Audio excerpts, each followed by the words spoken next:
Окей. Супер. Окей, се Аз снима. ќе го фатим. Окей. Континуум тогаш ќе му стиснеме.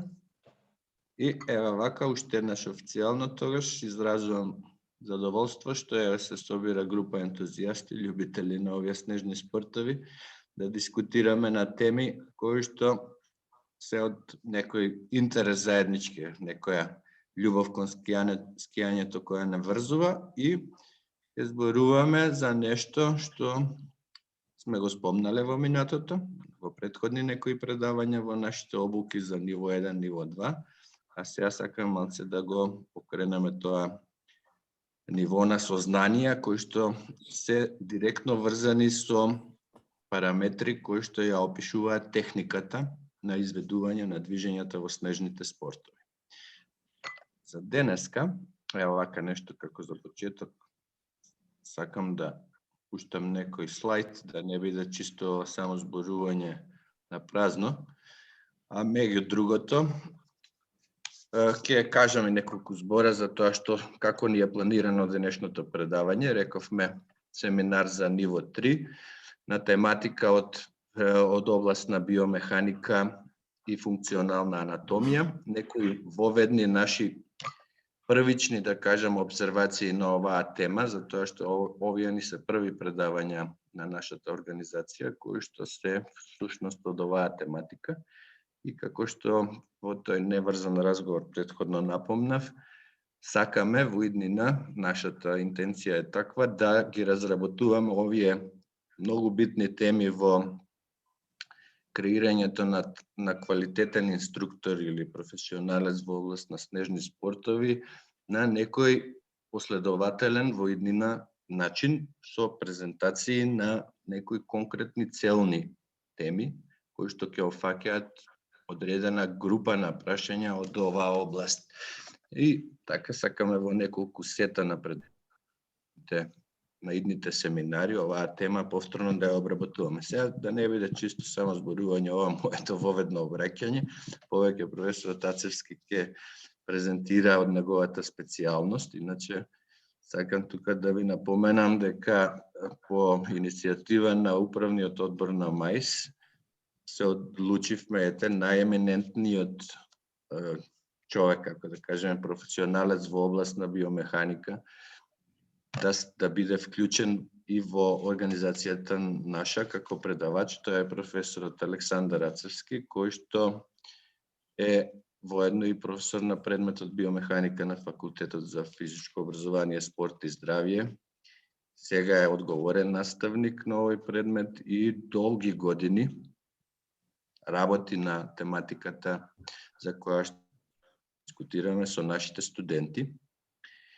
И сигурно има многу што интересно да ни каже. Сега вака, сега сака да го искористам моментот, бидејќи зборуваме за некоја понапредна техника, нешто што треба да биде надградба на некои претходни сознанија од основните содржини, да кажеме, од областа. Дали е скијање, дали е сноуборд и така натаму. Вака нешто интересно, да не биде супарен мојот вовед, ви ставив некој видео овдека. Нешто посовремени техники на професорот Јове му го пушти, вика, маце, вака на шала ова, вика, ова ми личи добро ко за ниво 3. А ова нешто, вака во иднина што сакам нешто да испромовирам, сега да го искористам моментот да го најавам, тоа се некои драјлен тренинзи на ролерки. Јас сум голем љубител. Јас сум голем љубител и доста ролам покрај сите тие активности и доста и пратам тренинзи на професионални скијачи за летен период, како се припремат. Не баш сите, меѓутоа има доста што го користат како помошна техника во летниот период. Сум заинтересиран ептен. Знам, во мене сме дискутирале ја и ти на оваа тема и мислам дека во иднина баш треба можеби и со некои вакви содржини малце да го оплемениме едукацијата на нашите инструктори, а посебно и тренери кои што се занимаваат со едукацијата на врвните спортисти, а тоа ни е сега целта, малце да го кренеме нивото и за ниво 4 ќе имаме посета од Интернационална асоциација за ски инструктори, па све што може нешто да кажеме дека навлегуваме подлабоко во едукацијата на нашите тренери, идни највисоко едуцирани во нашата организација специјалисти со ниво 3 и ниво 4, мислам дека е во добра насока. Ова е сега Петра Влахова, на мината годишнава некоја трка во светски куп, пишува во тоа видеото, кое што сега ќе го пуштам, дека додека останатите се спремале за подготовка, ова не е сега драйлен тренинг летен, него баш е у сезона пред надпревар дури. И некој случајно ја сликнал тука низ Австрија, у Зермат, мисламе, трката, додека се подготвувале сите на велосипеди да се загреат, тоа на нешто си апдейтира у незиниот стил на возење, врзано со капиите кои што биле наместени. И вака, тоа сакам да ви кажам, многу интересни некои апарати, не се класични ролерки, туку се специјални со везови. Имам за уиднина многу да ви изборувам на оваа тема, ама сега чисто Влахова да ја видиме. Сега малце ми избега слайдот. Try to go parallel and tibia. Ale. Така, доволно нека биде ова за овој вовед, а сега чисто малце од ова еден слайд од предходните предавања кои што ги зборувавме, пред да му даеме збор на професор Тацевски, само кратко.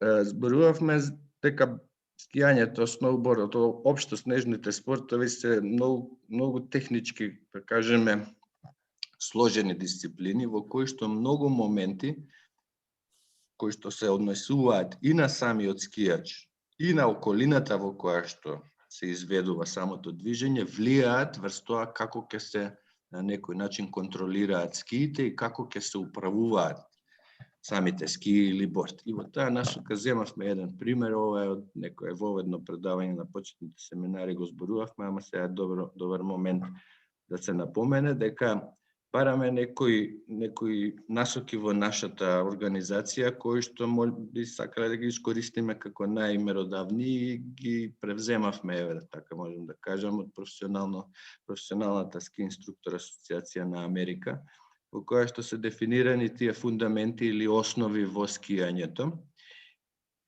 И всушност еве ова нека биде тоа како еден мал вовед за предавањето од биомеханика и функционална анатомија што следи.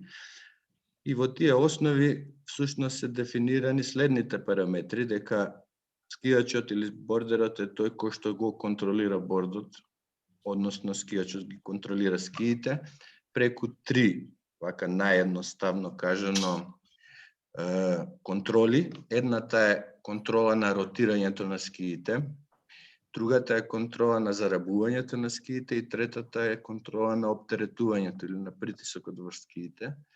И сега во тие основи кои што ги определуваат, кои што се врзани всушност со темите за кои што ќе зборуваме на ова предавање, 3 од тие основи се однесуваат контрола на оптеретувањето на скиите и тоа контрола на оптеретување на ски од една на друга скија, со доминантно оптеретување на надворешна скија, контрола на оптеретување на скијата по должина на скијата, односно на англиски би било fore aft balance, значи по должина на скијата оптеретување и оптеретување по однос на степенот на оптеретување креиран преку интеракција на скиите со снегот, што подразбира големината на оптоварувањето која што ќе биде проектирана од страна на скијачот, а останатите две основи, вака можеме да кажеме, дека се однесуваат на зарабувањето на скиите. Сега нешто ќе начнеме од овие теми, но викаме дека поопшто ќе бидат спомнати. Во иднина, можеби ќе се задржуваме на секој од овие основи поединечно, по однос на зарабувањето на скиите, контрола на аглите на зарабувањето главно се се определуваат преку тие движења кои што се нарекуваат инклинација и ангулација, а по однос на остана ротирањето на скиите, знам дека сите тоа многу со љубов ги прегледувате сите информации кои што се достапни на интернет по однос на скијањето, па познати ви се тие терминологии на викаат горна upper and lower body separation, во кој што, така на англиски ви го кажа, во кој што сушност се ротираат долните делови на телото или нозете, независно од горниот дел на телото, односно трупот. Тоа е овака наедноставно кажано. Сега се извинувам, може малце подолго од планираното зборував, ама мислам дека не е премногу. Сега професор Тацевски, уште еднаш најавувам дека ќе зборува за интересна тема. Јас сега би го исклучил мојот шер скрин, за да може да го превземе сега екранот професорот Аце.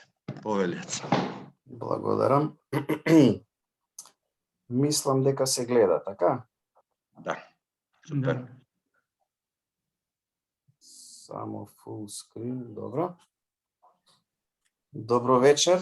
Јас сум, како што кажа професорот Клинчаров, Александар Ацевски, професор на предметот биомеханика на Факултетот за физичко образование, спорт и здравје.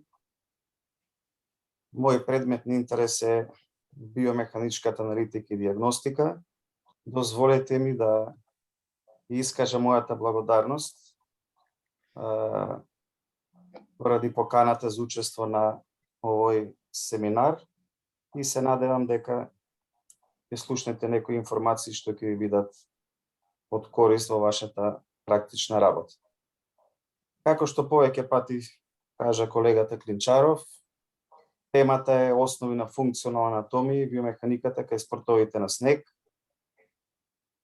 Ќе се обидам во кратки црти со оглед на времето од 30 на 35-40 минути, некои информации да ви пренесам што мислам дека ќе бидат од ваша корист. Неколку пати веќе е спомнато називот на предметот биомеханика, односно дека ќе презентирам некои информации од биомеханички аспект што имаат поврзано со скијањето, што представува самиот назив, односно оваа наука во склоп на кинезиологијата биомеханика.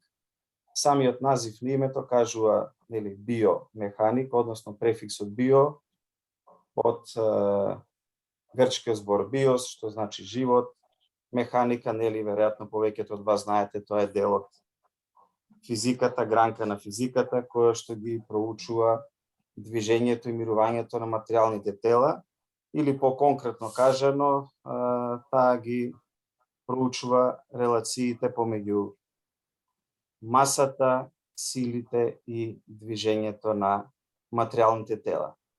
Биомеханиката, веќе спомна професорот Клинчаров, е исклучително комплексна наука, има широк предмет на интерес и тешко дека може да се дефинира само со една дефиниција, затоа еве тука се неколку наведени, кои што ги опишуваат поголем број од аспектите на оваа наука.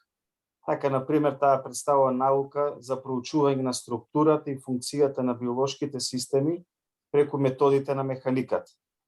Исто така може да се каже дека таа ги проучува силите кои што действуваат на телото и ефектите кои што ги имаат врз телата. И една поопшта дефиниција дека тоа е интегрална целина од функционална анатомија, физиологија на мускулниот и нервниот систем, механика и математика. Сега предмет, чисто колку да добиете представа за што станува збор во рамки на оваа биомеханика. Предмет на проучување во биомеханиката се биомеханичките карактеристики на човечкиот локомоторен систем и неговите моторни манифестации, односно физички вежби. Целта на биомеханиката како наука е подобрување на перформансата и превенција од повреди. И сега оваа цел биомеханиката ја постигнува преку подобрување на техниката на изведба, подобрување на дизајнот на спортската опрема и подобрување на тренингот. Се годиме малку на нешто по-конкретно, нели кажаме дека основен предмет на оваа биомеханика како наука се биомеханичките карактеристики на физичките перформанси. Биомеханичките карактеристики, значи на оваа слика, на овој органограм, се поделени во две големи групи, значи кои дават информации за функционално анатомските карактеристики на движењата, односно перформансата, и механички карактеристики на перформансата. Во функционално анатомски карактеристики влегуваат мускулните контракции, мускулните групи по функција, зглобот, мускулниот потпор и анатомската симетрија. Пред да продолжам понатаму, слободно ако нешто не ви е јасно или нешто по-конкретно ви интересира, можете да ме прекинете за тоа да го разјасниме. Јас ќе се обидам да користам термини и фрази што ќе бидат разбирливи, затоа што во биомеханиката многу изобилува со некои латински термини, со некои медицински термини, така што ќе пробам тоа да го спуштам на некој ниво за да можете да ме разберете попрецизно. Сега, значи, во рамки на овие биомеханички карактеристики имаме една група функционално-анатомски карактеристики и механички карактеристики. Во рамки на ова предавање се договориме, значи, одреден мал дел да начнеме од овие функционално-анатомски карактеристики. Значи, овие анализи се толку комплексни, толку може да се оди во детали, што тоа навистина ќе одземе многу време. За оваа пригода само некои општи принципи и карактеристики ќе наведеме. Значи, функционално-анатомски карактеристики тука влегуваат мускулните контракции, мускулните групи по функција, зглобовите, мускулниот потпор и анатомската симетрија. Во рамки на мускулни контракции тука имаме, значи, изометриска контракција, концентрична контракција, ексцентрична мускулна контракција. Мускулни групи по функција, па имаме мускули флексори, односно свиткувачи, имаме екстензори, односно испружувачи, имаме абдуктори, односно приведувачи или приближувачи, имаме, односно абдуктори одведувачи, аддуктори приведувачи, односно приближувачи и така натаму и така натаму. Мускулен потпор, во зависност од тоа кои делови од телото се фиксирани, додека се изведува некој движење, може да биде со централен потпор, со периферен потпор и кога имаме мирување, односно кога немаме промена во должината на мускулот, немаме потпор, односно се работи за безпотпорна активност на мускулот. И анатомската симетрија, имаме симетрични и асиметрични движења. Во рамки на овие механички карактеристики се надевам дека тоа во некоја следна фаза, во некое следно предавање ќе ги разработиме малце повеќе во детали. Тука влегуваат статички, кинематички и динамички или кинетички карактеристики на движењата. Па во статички карактеристики имаме информации кои што се однесуваат за тежиштето на телото и рамнотежните положби. Во кинематички карактеристики тие се делат на просторни, временски, просторно-временски и динамичките се делат на инерциони, силови и енергетски. И сега имаме во просторни влегуваат, растојание, поместување, изминат пат и така натаму и така натаму. Во временски влегуваат моментално време, време трајање, фаза, циклус, темпо. И во просторно-временските тие се комбинација од просторни и временски, тука влегуваат брзината и забрзувањето. Да продолжиме понатаму. За да може да се разбере нормално биомеханичката анализа во незината суштина, потребно е да се имаат одредени познавања од некоја основна стандардна терминологија во биомеханиката. Анализата на движењата, бидејќи кажаме дека биомеханиката е тесно поврзана со анатомијата и со физиологијата, за да може движењето да се анализира прецизно, најчесто движењето се представува, односно човекот се представува преку 3 рамнини и 3 оски. И во зависност од тоа се одредува движењето во која рамнина, односно околу која оска се изведува.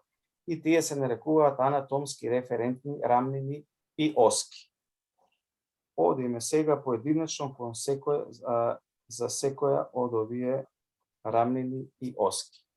Постојат 3 рамнини и 3 оски за опишување на човечките движења. Доколку движењето е едноставно, значи просто движење кое што се изведува во еден зглоб, тогаш станува збор за еднорамнинско движење. Меѓутоа, најчесто движењата, тоа е случај нормално и во скијањето, се повеќе планарни движења, односно се изведуваат во повеќе рамнини. И еве сега тука е представена, гледате, фронтална рамнина, значи таа се протега од вертикално, горе-долу, лево-десно. Таа човечкото тело го дели на предна, вентрална, односно задна, дорзална страна. И аналогија со оваа рамнина, фронтална рамнина, оди и сагитална оска. Значи, движењата во фронтална рамнина се изведуваат околу сагитална оска, односно сагиталната оска има правец напред-назад. Зошто го кажувам ово? Ова е многу важно, за да може во некоја следна прилика, кога ќе се прави анализа од механички аспект, да ви бидат многу појасни тие анализи што ќе ги правиме тогаш. Втората рамнина е сагитална рамнина.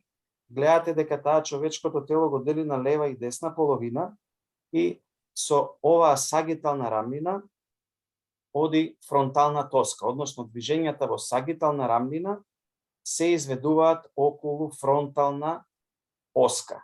И таа има правец лево-десно. И вертикална оска, гледате дека таа човечкото тело го дели на горна и долна половина.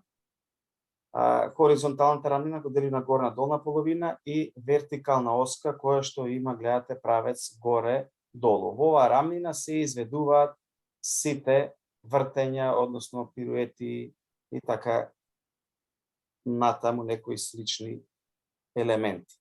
И еве сега некои елементарни движења што се изведуваат во еден зглоб.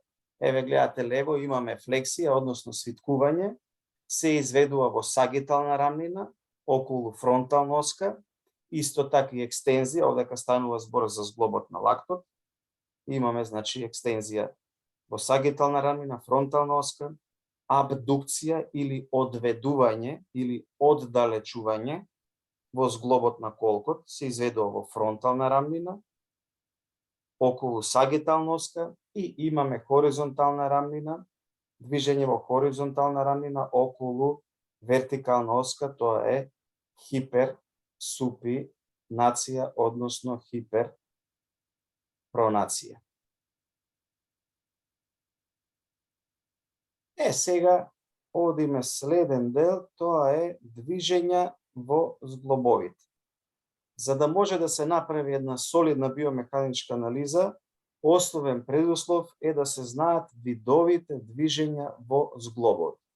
Овдека се представени, гледате, само најчесто употребуваните називи, односно најчестите движења кои што се прават во зглобовите, како што се флексија представува свиткување, екстензија испружување, абдукција одведување, односно оддалечување, аддукција приведување, односно приближување, супинација значи одвртување на надбор, пронација превртување навнатре и ротација, нормално самиот збор кажува, тоа представува вртење. И се годиме поединечно секој зглоб, чисто визуелно да видите кои движења и околу кои оски се изведуваат тие движења. Зглоб на глава. Значи имаме флексија, гледате свиткување, се свиткува главата, имаме екстензија, се испружува главата, тоа е во сагитална рамнина околу фронтална оска. Имаме латерофлексија во десно, односно свиткување, тоа е во превод во десно. и свиткување во лево, тоа се изведува во фронтална рамнина околу сагитална оска. Имаме ротација во десно, ротација во лево, хоризонтална рамнина, вертикална оска. Инаку чисто информативно ова е триосовински зглоб. Штом станува збор за триосовински зглоб, значи движењата се изведуваат во три рамнини околу три оски. Одиме понатаму. Зглоб на рамо, тоа е најподвижниот зглоб во човечкото тело. Тоа е зглоб кој што е најподложен на повреди. Значи не зборувам дека тоа случај во скијањето, туку зборувам од анатомски биомеханички аспект, бидејќи може голема амплитуда на движења се прават, природно е тој да биде и најподложен на повреди. Еве, зглоб на рамо, имам антефлексија или спружување напред, ретрофлексија, враќање на раката назад, тоа е во сагитална рамнина околу фронтална оска. Понатаму имаме абдукција, односно оддалечување, адукција, приближување или приведување, хиперсупинација, хиперпронација, хоризонтална флексија, хоризонтална екстензија. Зглоб на лакт, имаме флексија, екстензија, веќе кажав. Имаме супинација и пронација или превртување и одвртување, хиперекстензија, односно продолжена екстензија од неутрална позиција. Во зглобот на шаката имаме флексија, екстензија, абдукција, адукција, двоосовински зглоб. Зглобови на прст имаме флексија, екстензија.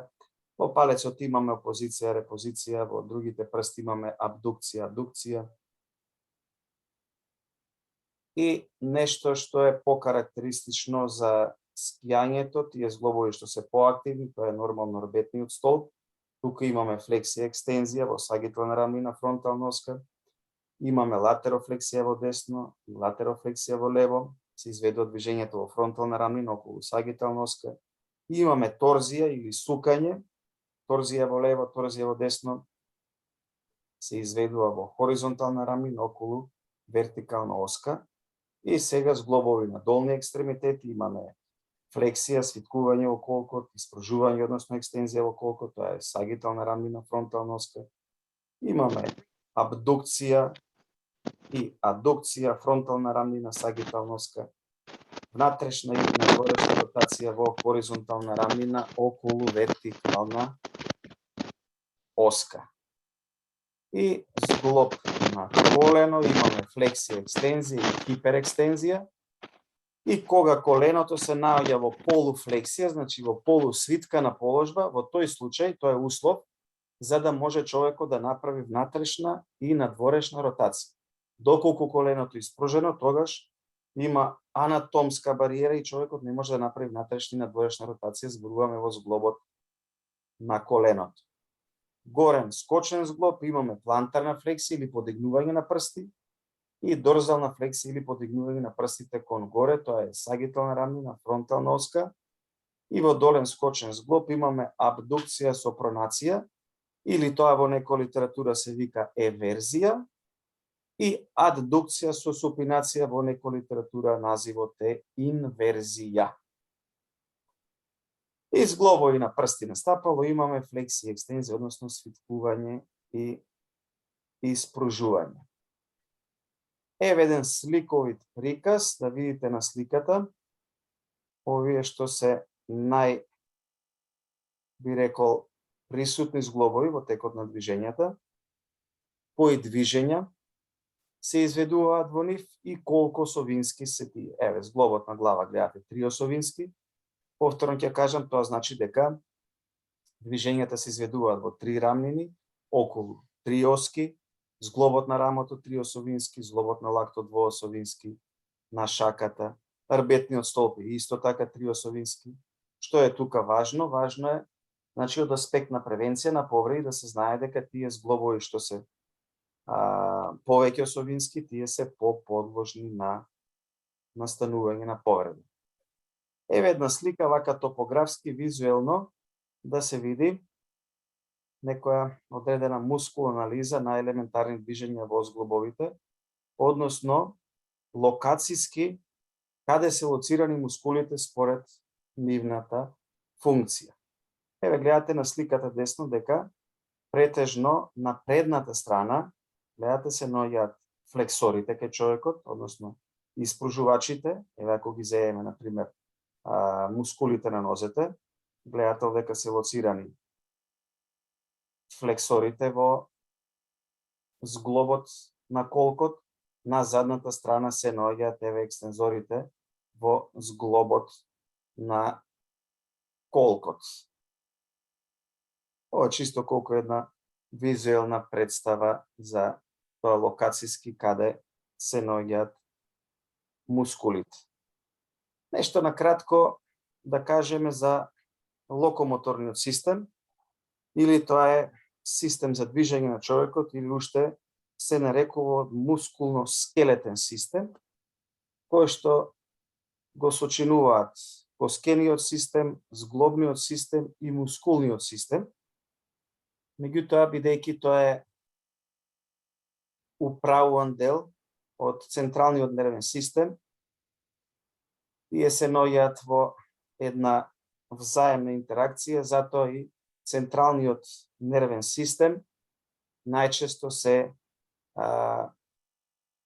како да кажам, се става во функција дека сочинува една целина заедно со коскениот, зглобниот и мускулниот систем. Значи, локомоторниот систем на човекот сублимирано го сочинуваат нервниот систем, коскениот, зглобниот и мускулниот систем. Бидејќи човекот е сложен динамички систем, кој што се состои од повеќе системи, кои што се во меѓусебна интеракција и многу е сложен, односно комплексно, да се анализира само еден систем без при тоа да се земат во предвид и другите останати системи од тој динамички систем кај човекот. Еве, чисто информативно, човекот има 206 коски, што представува 12 до 15% од неговата вкупна телесна маса, има околу 320 зглобови, 640 мускули, што представува од 30 до 42% од неговата телесна маса. Овдека, значи, станува збор за нормални секојдневни луѓе, значи не зборуваме овдека за спортисти, поготово за спортови каде што доминира, нели, силовата компонента, нормално дека тие спортисти имаат и поголема мускулна маса. За централниот нервен систем, еве во овие рамки е доволно да се знае дека тој генерира биоелектрична енергија, која преку нервите во мускулниот систем се трансформира во биохемиска, а оваа енергија овозможува мускулот, нели, генерирање, манифестирање на мускулна сила, која преку коските и зглобовите се трансформира во биомеханичка енергија. Тој процес е многу сложен, мислам дека нема потреба сега да навлегуваме во детали како тоа, нели, се одвива. Друга би рекол тема што е многу битна, нели, од таа слика што ја прикажав, каде што беа представени биомеханичките карактеристики, на едната страна беа функционално-атомските карактеристики, на другата беа механичките, тоа се мускулните контракции. Едно од главните механички својства на мускулот е тој да може да се контрахира, односно, со прости зборови, да ја менува својата должина, значи да се скусува и да се зголемува неговата должина. Па така имаме два основни вида на мускулни контракции. Тоа е статичка и динамички мускулни контракции. Во статичка таа е изометриска мускулна контракција, а динамичките се делат на концентрична или миометриска контракција и ексцентрична или плиометриска мускулна контракција. Има и други поделби на мускулните контракции, така например има изокинетичка, има изотонична мускулна контракција и така натаму. Меѓутоа за овие потреби е доволно да се знае дека имаме статичка и динамичка мускулна контракција. И еве нормално мускулот како еден од најголемите органи во човечкото тело е место каде што биоелектричниот потенцијал се трансформира во биохемиски, а биохемискиот во биомеханички, со што се овозможува движење. И една интересна информација, а тоа е, мислам, оваа информација добиена по извршени соодветни анализи преку компјутерски симулации и моделирање, дека ако сите мускули на човекот се контрахираат истовремено во иста насока, силата манифестирана во тој предел би изнесувала околу 22 тони. Значи, толкава е силата, односно моќта на мускулниот систем на човекот. И еве сега мускулите, нормално сите од вас знаете дека се припоени на коската. На коската има како одредени испакнатини, тие се викаат туберазитас или туберозитас. Тоа е џумка и на тие џумки се припоени мускулите кои што на почетокот започнува преку тетива, а потоа продолжува преку апоневроза и понатаму преминува во мускул. Во зависност од тоа каде локацијски се припоите, односно споевите на коската, тие се делат на периферен спој и централен спој. Централниот спој е мускулниот спој кој што е поблиску или локацијски се наоѓа на градниот кош, односно анатомски е поблизок до него, затоа што центар на сите мускулни споеви е градниот кош. Поточно, сите мускулни споеви што се поблиску до градниот кош, тие се централни. Тие што се анатомски, односно локацијски подалеку, тие се периферни. И еве сега чисто визуелно да видите, мускулот бицепс, односно мускулот брахиалис, каде се наоѓаат неговите припои, тоа е главен флексор во зглобот на лактот, така што ако сакаме од исправена позиција да направиме флексија, односно да ја подигнеме подлактицата, еве, чисто информативно, можеме да имаме голем волумен, например мускулна маса во мускулот бицепс брахи, меѓутоа почетните 20 степени од амплитудата во зглобот на лактот ги прави мускулот брахиалис. После тие 20 степени почнува да се активира многу поинтензивно, многу пофреквентно мускулот бицепс брахи. И еве гледате каде се наоѓа, значи централниот спој, тоа е некоја дистална половина на предниот дел на хумерусот и периферниот потпор, гледате коронидниот процес на улната. Не е тоа толку битно, анатомски ова чисто колку да видите пример. Каде тоа како пример локацијски како се припоени мускулите. И еве сега одиме нешто конкретно за изометриска мускулна контракција. Значи називот доаѓа од зборот изо, што значи исто, и метрик должина. Што е карактеристично за оваа мускулна контракција? Тоа што мускулот генерира напрегање, меѓутоа не ја менува својата должина.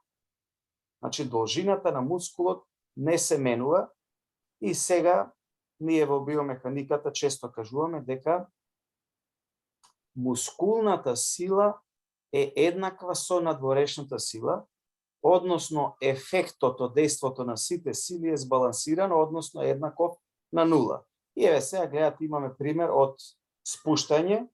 Еве ако анализираме на пример во зглобот на коленото, гледате дека нема промена во амплитудата, односно ногата за цело време, еве додека се изведува оваа фаза од скијањево, овие неколку секунди е испружена. Во тој случај мускулот е активен изометриски, односно тој не ја менува својата должина. Еве и примерот, гледате десно, сега не знам ова како се вика оваа техника, може професор Клинчаров да помогне. Спуштање право, добро си е, супер. Гледате дека нема промена исто така во зглобот на коленото, па и во зглобот на колкот и во зглобот на рамото, значи мускулите действуваат изометриски, односно не ја менуваат својата должина. Миометриска контракција или концентрична уште се вика мускулна контракција. Гледате, должината на мускулот се намалува, односно мускулот се скратува. Во овој случај мускулната сила е поголема од надворешна. Еве прво погледнете го примерот лево. Вежбачката од позиција гледате спуштена. Еве анализираме фазата на подигнување. Значи од позиција спуштена долу, гледате, чучањ се исправа и во тој случај мускулот, еве да го земеме мускулот квадрицепс, тоа е силниот екстензор, односно испружувач во зглобот на коленото, гледате дека тој ја менува својата должина, односно се скусува. Штом делот од телото се движи во насока во која што действува мускулната сила, а мускулната сила тука действува во насока, значи да го исправи човекот, значи да дојде до исправена положба, во тој случај станува збор за концентрична контракција. И еве самиот назив, нели, мио значи помало, метрик значи должина. Што мускулната сила е поголема од надворешната, во тој случај станува збор за концентрична мускулна контракција. И следната контракција, тоа е плиометриска, односно ексцентрична мускулна контракција. Доаѓа од зборот плио, значи поголем, метрик, должина. И еве гледате, ако човекот или делот од телото се движи во насока во која што действува надворешната сила, еве сликата лево гледате кај вежбачката, надворешна сила која е? Тука надворешна сила е нејзината тежина. И нејзината тежина под дејство на гравитацијата така има тенденција да ја спушти долу да клекне, доколку мускулите не се активни. Активно не дејствуваат. Во тој случај, од позиција, значи, исправена, гледате во некој мал расчекорен стап, кога се спушта надолу, во тој случај мускулите се отстапуваат, односно тие се активираат плиометриски или ексцентрично. Во тој случај, должината на мускулот се зголемува, односно мускулот се издолжува. Вакви случаи имаме секогаш, кога имаме после фаза на лед доскок, и односно мускулите вршат амортизација. Гледате, еве, сликата десно, значи фаза на лед, во фазата гледате на доскокнување, а амортизација се прави со ексцентрична мускулна контракција. И еве тука, гледате малку визуелно, кога мускулната сила е поголема, во тој случај имаме концентрична мускулна контракција, раката го совладува ѓуле, кога мускулната сила е помала, тогаш мускулот отстапува, односно се зголемува неговата должина, поточно имаме ексцентрична мускулна контракција. Ова е нешто, можам и јас да го најавам, може и професорот Клинчаров. Еве, Аце, продолжи си, баш ми е многу интересно да те слушам. Добро. Ова веројатно ќе биде дел од некое предавање во некоја следна фаза, каде што ќе се обидеме да ги, пак да кажам, да ги начнеме тие механички карактеристики на движењата. Тука исто така има многу показатели што се важни. Во некој од следните предавања би требало да кажем и за сили, например, во биомеханика. Тие сили се делат на внатрешни, надворешни, па сега кои се внатрешни, тука влегуваат мускулна сила, сила на коскена интеракција, сила на стомачен притисок, сила на реакција во зглобот, па да кажем нешто и за некои надворешни сили, како што се сила на триење, сила на отпор на воздухот, сила на реакција на подлога, сила на еластична деформација и така натаму, сега да не ве замарам. Еве, ова видео нека биде најава за тоа што ќе следува во некој од следните предавања. Овде ќе има некои информации што се однесуваат за одредени биомеханички показатели од анализата на скијањето. Еве, може да го погледнеме заедно. Да.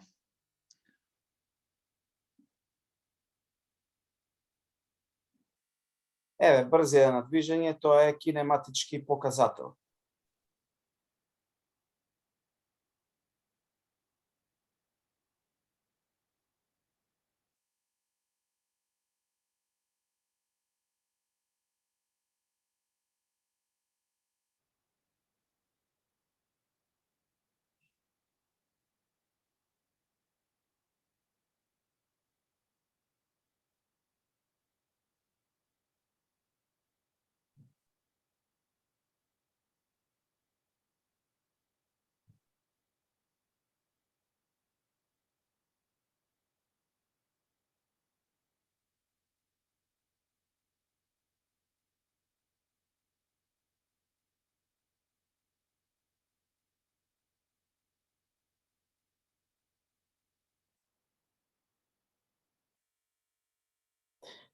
Тука, значи, нема показатели само што се однесуваат за скијачот, гледате дека има информации што се однесуваат и за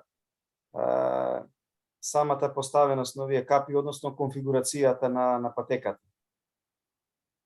Аглите кои што ги постигнува скијачот со зарабувањето така, се многу битни. Реакцијата на подлогата, цврстината на самата подлога и други параметри, отпори. И има стотици и стотици показатели што се важни во анализата на скијачка техника. Еве, например, должина на скок имаме тука. Така. Многу битен момент за кој што дискутиравме и сакаме на едно посебно предавање во идните сетови, како да речеме, од област биомеханика да се третира е сигурно тежиштето на телото. Сега не кажавме многу на таа тема, затоа што е многу сеопфатна и треба убаво да ја образложиме така да самото тежиште на тело врзано со потпорните површини во скијањето и во сноубордот се исто така многу битен параметар. Релацијата на тежиштето на тело фактички кажува дали скијачот е во функција на стабилност или во функција на мобилност.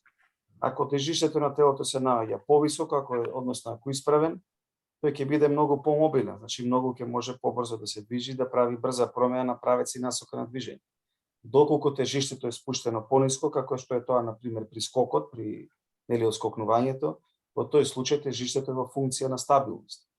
Сега тоа кога ќе се стави во релација со тоа како влијаат силите на отпор, односно силата на воздушно триење и челниот отпор, нормално се добиваат некои показатели, информации што се многу важни во анализата на спортската техника од биомеханички аспект. Мислам, тоа навистина одзема многу време и затоа јас себе се потрудив да направам некои слайдови и слики што ќе можам визуелно да ви ги доловам овие некои информации што сакам да ви кажам, затоа што ова стварно е комплексна наука и јас само ако зборувам, верувајте дека дури некои што имаат поголема основа од анатомија и физиологија, тешко дека ќе може да разберат. Мислам, не дека нема да разберат, него треба многу повеќе време за да може да се навлезе во детали. Супер. Тука сме... Добро, јас имам толку нешто, ако имате да прашате, повелете, прашајте.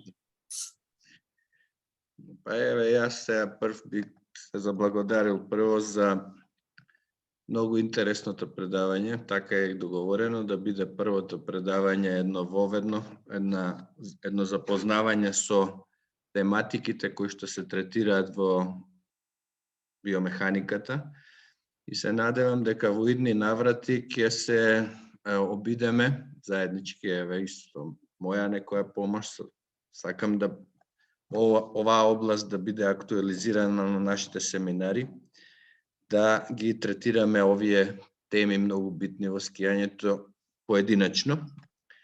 И навистина ми беше пријатно да слушам како нешто јас и се потсетив од моите познавања од биомеханика, си апдейтирав и така натаму, а мислам за некој што прв пат слуша тема од биомеханика, дека беше на многу едноставен и прифатлив академски начин, но сепак сублимиран, како да кажам, за потребите на поедна општа популација да ги свати овие за почеток важни работи. И ти благодарам, Ацо, уште еднаш за извонредното предавање. Ако сака некој нешто да искоментира, ќе ми биде драго и од присутните. Сега да не биде повикувањето поединачно, ќе оставам на ваш избор. Ние така се договоривме за ова предавање да биде концептот, со тоа што во некои следни предавања ќе се навраќаме на овие теми, уште еднаш кажувам, поединачно. Дефинирањето на биомеханичките законитости сигурно се интерес на еден иден инструктор и тренер од повисоките нивоа, како што кажавме на почетокот на ова предавање, и во делот на тоа како и во кои поотделни фази од самото движење ќе бидат аплицирани одредени параметри битни за изведбата на движењето. Значи, општи законитости дека во текот на изведување на еден свиок, еве да кажеме, дека идентично ќе се случува континуирано иста активност на мускулите, секако не, туку секоја фаза од движењето, секоја фаза од свилкот ќе си има своји специфичности. Па сега вака као за крај нешто можеме да пуштиме едно видео, може би малце тоа поише ќе заинтригира, јас гостев малце да видим. Ке може само да, извини, јас накратко се уклучив на почеток, ама не бев по можност. Прво ви благодарам на двајцата, мои колеги од факултет. Второ, колегата Ацески прв пат кај нас и морам да признам темата е топ погодена, затоа што ова се основни работи за ниво 3, а бога ми за ниво 4, каде што ќе дојде делот на надпреварување и тамо без вакви анализи знаеме дека финесите кои што допринесуваат да има разлика помеѓу надпреварувачите особено, се сведуваат на биомеханика комплетно. Така да ова е одличен вовед за да заинтригира и за да може понатаму тој што ќе го интересира да си влезе со подлабоки информации. Се извинувам, немам камера, нешто телефонов ми прави проблем. Да, супер. Фала Вук. Аце следев ептен, се слушаме понатаму. Поздрав. Фала пуно. Вака за крај мислам сега дека го гледате овој скрин. Па, рековме некој видео нешто од последната слалом трка у Америка што беше да пуштиме. Еве нешто врзано со темиве кои што ги дискутиравме денес. Прва насликава е Влахова. Неколку завоја. Тука направи грешка на тој завој. Изгуби малце неколку секунди, мислам делови од секунда и затоа искочи втора на збирна воžња. Ова е Холденер, она искочи трета. А Шифрин беше прва. И сега без разлика што направи Влахова мала грешка, ако вратиме малце да изанализираме движењата, ќе видиме дека има заеднички параметри кои што се слични и идентични, како што се, еве, ако вратиме овде на прва капија, еве, дека сите имаат максимален притисок, значи максималниот притисок е од тој апекс или најврвот на самиот завој, што генерално се наоѓа на капијата. Еве, ако ја вратиме и Шифрин на оваа капија, ќе видиме сличности. Дури би рекле некои дури идентични поставености. Ако ја ставиме, еве и Холденер на прва капија, нешто слично е. Можеме да кажеме скоро идентично. Сите малце поише ангулација, може би кај Шифрин. Тука некои моменти интересни се кај Влахова и кај Холденер. Ако земеме, Холденер е многу пониска, по анатомско функционални карактеристики за кои што зборувавме, нешто должина на коски, помали лостови и така натаму.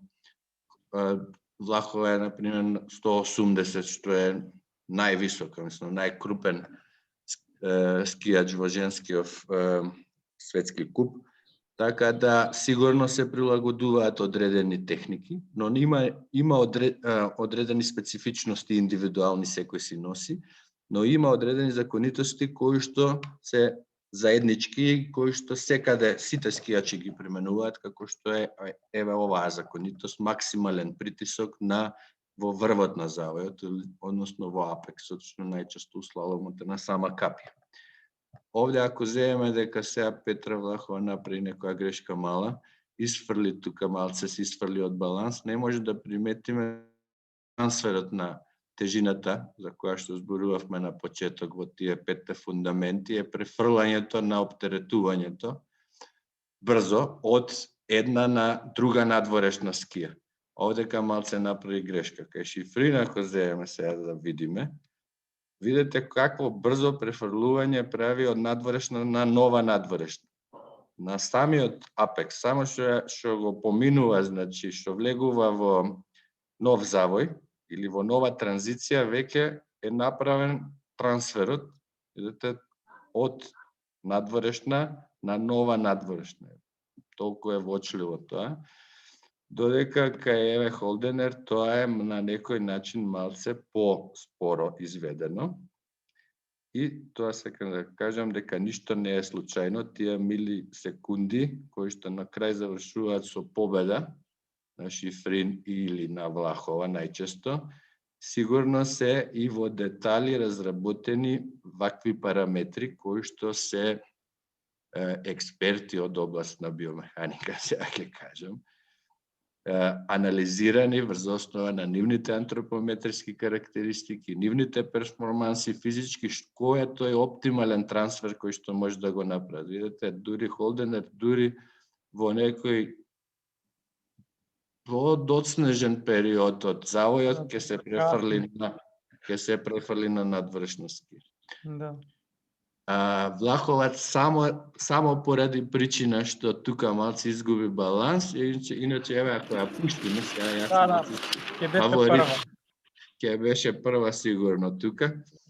А и многу се слични во тој брз трансфер од надвршна на надвршна ски. Ево вака нека биде ова завршно нешто што ќе го кажеме од ова предавање. И драго ми е уште еднаш кај што сум дел од оваа екипа на МАИС, на ентузијасти и така натаму кои што го сакаат скијањето.